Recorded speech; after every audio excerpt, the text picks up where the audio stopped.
Professora Valdiana Gomes, mais uma videoaula. Espero que vocês estejam bem, em casa. E antes de irmos para a indicação da nossa agenda, vamos para a nossa acolhida. Gostaria que vocês ouvissem.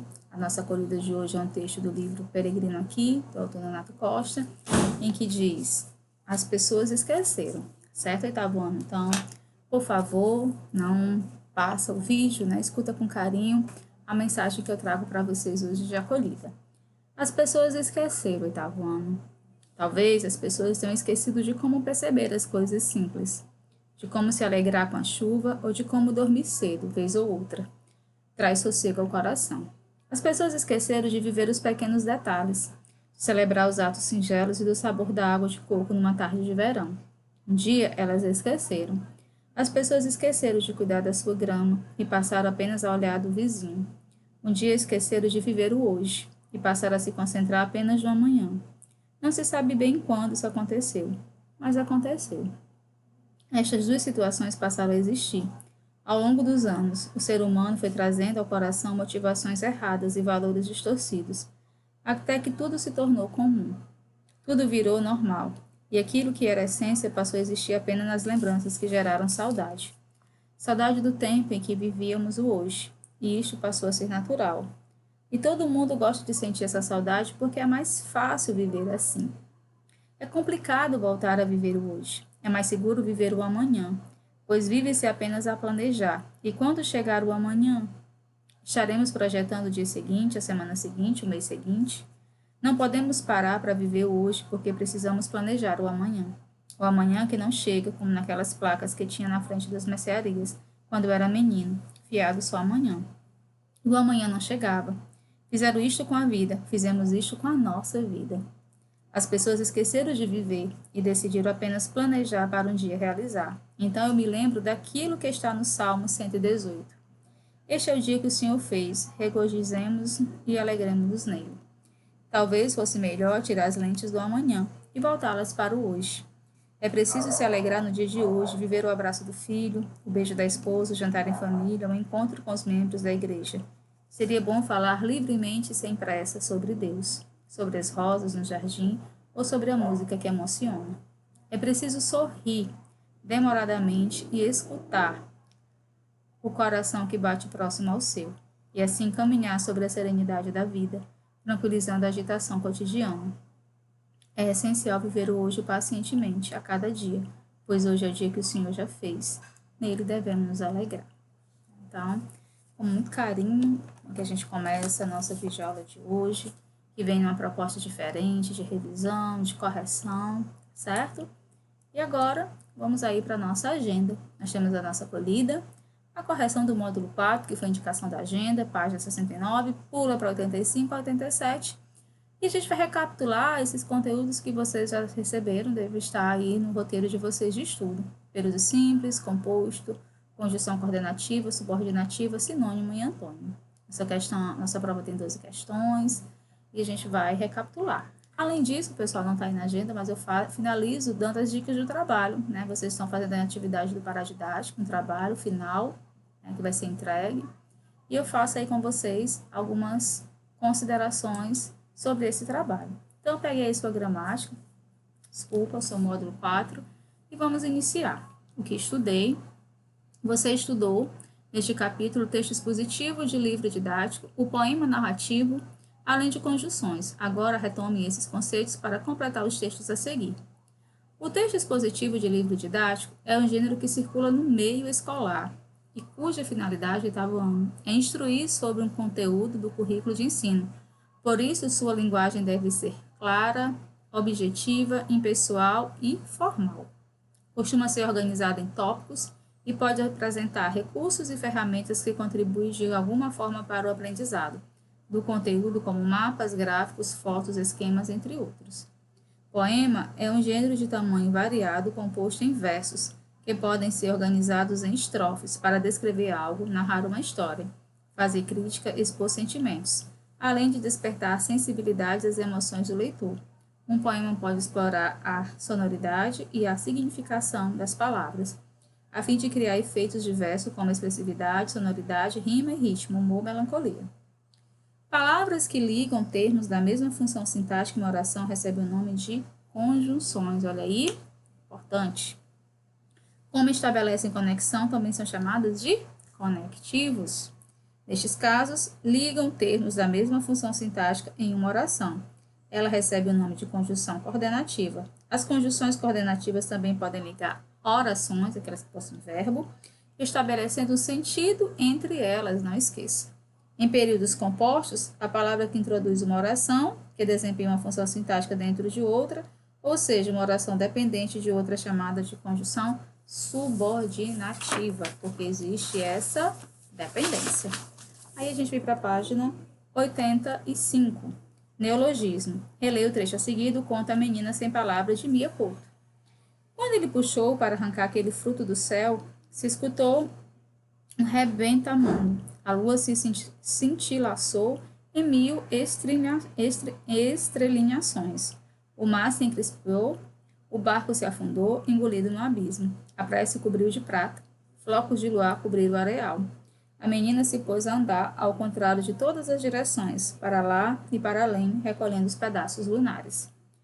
Que palavras o narrador usou para se referir ao som produzido quando o pai apanhou a lua para filho? Para você, que efeito essa palavra tem? Rebenta o mundo, né? Efeito de grandiosidade, gente, né? De hipérbole. Aqui, entenda-se como um grande exagero, né? Certo? Então, as palavras que deram origem ao termo empregado no termo rebenta, mas mundo, né? A fim de que compreenda que se trata de um som grandioso, abrangente. Assinale a seguir as palavras que deram origem ao termo centilhaçou. Quer dizer o mesmo que estilhaçar e cintilar. De que maneira o termo cintilaçou pode ser interpretado? Espalhou-se em diversas partes, pequenas luzes, né? Certo? Que é o cintilar. E o estilaçar, que é desfazer-se em pedaço, fragmentar-se. Pronto. Algumas palavras da nossa língua recebem a parte ação para formar uma palavra que designa um ato repetitivo ou um mito muito recorrente. Por exemplo, falação, excesso de vozes ou de falas. Levando isso em conta, explica o sentido do termo estrelinhações. Então, muitos pedaços de luz brilhando como estrelas. Ou, se vocês preferirem, partículas brilhantes. As palavras rebenta-mundo, cintilhações, estrelinhações não são encontradas no dicionário, né? Converse com os colegas e responda por que isso acontece. Porque são palavras criadas pelo autor do texto, né? Porque são palavras novas, são neologismo. Neologismo são palavras ou expressões novas derivadas de outros termos ou formadas a partir de junção de palavras ou parte de palavras já existentes. Os neologismos expressam novos significados, sentidos que as palavras já existentes não poderiam expressar, e são empregadas geralmente em propagandas e na literatura, que permitem um trabalho mais subjetivo e expressivo com a linguagem. Observe a capa do livro ao lado. Qual neologismo foi empregado no título dessa obra? Tupiquilingues, né? Capa. Qual dessa parte desse neologismo revela o leitor algo relacionado à cultura indígena? A parte tupi. Aí. Agora, leia agora o texto da quarta capa desse livro. Você já parou para pensar na quantidade de palavras de origem tupi existente em nosso idioma? São essas influências que fazem da língua portuguesa falada no Brasil um idioma tão especial. César Abdeide estudou as palavras de origem tupi e as uniu aos limeriques, poemas curtos de origem inglesa. Desse casamento nasceu o neologismo. Tupiquilingues, uma mistura poética de limerigues e palavras de origem tupi. Para saber mais, leia o livro Delicice com os poemas e tupiliquices. A. Que sentido o autor quis criar com o neologismo tupiliques? Ele criou o nome de um gênero textual, limeriques, com palavras de origem indígena. No título, ao neologismo tupiliques é um substantivo. Na última frase do texto acima, em qual classe gramatical o termo tupiliques pode ser classificado? Verbo, certo? Ele tem o sentido de sugerir ao leitor que conheça os tupiliques, certo? Divirta-se, aprenda com eles, né? Indicação. Observe as capas dos livros. A. Quais neologismos foram empregados nessas capas?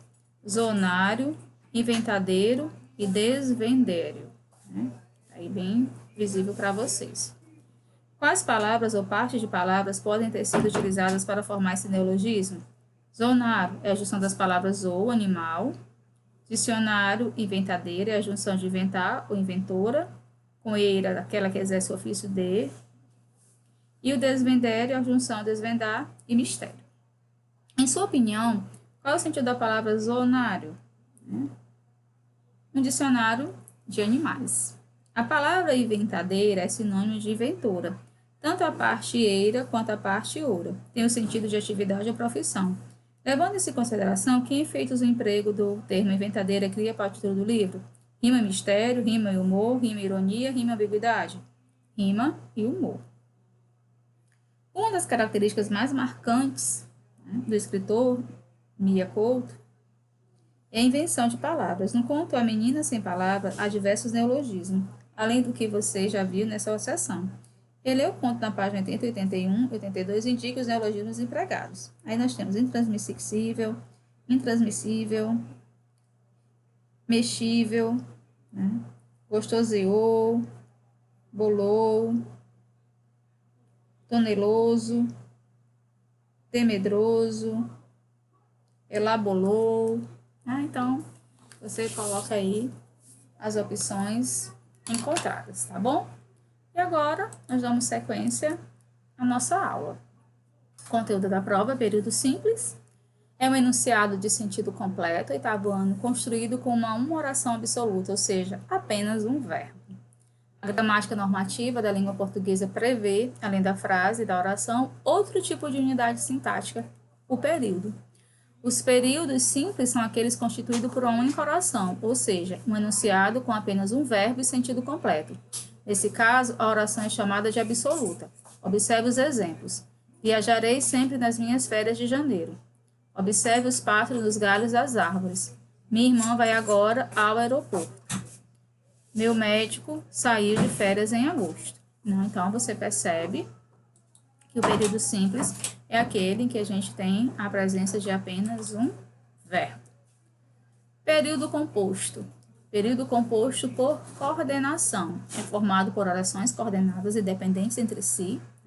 As orações coordenadas são orações que no período não exercem função sintática uma em relação à outra, elas existem independentemente, portanto são sintaticamente independentes, como eu disse inicialmente, embora ligadas pelo sentido, pela semântica. Período composto por subordinação é formado por oração principal e oração subordinada, uma ou mais. Oração principal é aquela que possui um ou mais de um de seus termos representados por orações subordinadas. As orações subordinadas é aquela que sintaticamente representa um termo da oração principal. Ele vai depender, ela só vai fazer sentido se ela for complementada. Então, você vai entender, Quando você está conversando que você não usa as palavras adequadas, as frases adequadas, que você não se faz compreender, então você precisa ser dessa completude. Então, isso se faz nesse período composto por subordinação. O período composto por coordenação e subordinação é formado por oração coordenada, mais outra oração que será coordenada em relação à primeira, e principal em relação à próxima, que será, no caso aí, subordinada. Aí nós temos as conjunções coordenativas. Aditivas, expressa a ideia de soma, adição, são elas e, nem, não só, mas também. Adversativa, expressa a ideia de oposição, contraste, são elas mais, porém, no entanto, todavia, contudo, entretanto, no entanto, não obstante. Alternativa, expressa a ideia de alternância ou ideia de exclusão, são elas ou, ora, ora. Conclusiva, expressa a ideia de conclusão, são elas logo, portanto, por conseguinte, pois, detalhe, pois posto ao verbo. E as explicativas, que expressam a ideia de explicação, são elas, pois, anteposto ao verbo, que, porque e porquanto. Aí nós temos aí as conjunções subordinativas, fazem relação entre orações principal e subordinada, que são dependentes sintaticamente entre si. Nós temos as integrantes, introduzem orações subordinadas substantivas, que possuem valor de substantivo, que, se, como. Causais, que exprimem causalidade, causa, são elas porque, como, uma vez que, visto que, já que. Concessivas, dão a ideia de concessão, uma licença, a parte. Embora, ainda que, mesmo que, conquanto, apesar de que. As condicionais expressam condição ou hipótese, são elas se, caso, desde que, contanto que. Conformativa expressa a ideia de conformidade, são elas conforme, segundo, como, consoante. Comparativas expressa a ideia de comparação, são elas como, mais, do que, menos, do que. Consecutiva expressa a ideia de consequência, que, de sorte que, de forma que. Finais, que exprimem finalidade, são elas para que, a fim de que, por que. Proporcionais, que exprimem a ideia de proporção, são elas à medida que, à proporção que, ao passo que, quanto mais, quanto menos. Temporais, expressa a ideia de tempo ou temporalidade, são elas quando, enquanto, antes que, depois que, logo que, assim que. E nós temos o sinônimo e antônimo, que são utilizados para designar diversos tipos de palavras, tais como adjetivos, substantivos, verbos, complementos. O que são os sinônimos, oitavo ano? Significam palavras que possuem significado idêntico ou bastante semelhante de outra. Embora sejam escritas de forma totalmente diferente, possuem exatamente o mesmo sentido. O que são antônimos? Antônimos designam palavras de sentido contrário, oposto. O ramo da semântica que se dedica ao estudo dessa palavra é a antonímia. Vejamos alguns exemplos de antônimos. Qual a diferença entre sinônimo e antônimo?